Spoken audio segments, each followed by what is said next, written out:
Hello guys, isa sa mga katangian dapat ng ating mga magsasaka ay hindi tayo sumusuko sa hamon ng buhay kahit ulan ng panahon, kahit yung may mga bagyo, ay ginagawa pa rin natin ng paraan para maisalba yung ating mga pananim dahil dito tayo kumukuha ng ating mga pangangailangan. Siyempre yung pandagdag natin ng kita natin. Kaya mahalaga na ginagawa natin ng paraan, ano man yung pagsubok na dumarating sa ating magsasaka, talagang pagsikapan natin. Kung may mga sakit yung ating mga halaman, kailangan natin gawa ng paraan, hanapan natin ng mga solusyon para kahit pa paano ay makabawi tayo sa ating mga paghihirap na ginagawa bilang magsasaka. Ganun ang isa sa mga katangian ng mga magsasaka, talagang hindi sumusuko sa hamon ng buhay.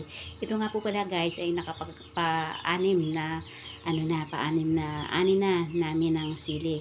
Ito ay yung sili na ito ay konti lang ito. Ito ay nasa 600 square meters lang, kaya medyo kaunti lang kung ani. Pero nagsika para kahit paano ay meron tayong maaani dahil ginagawa natin ang paraan.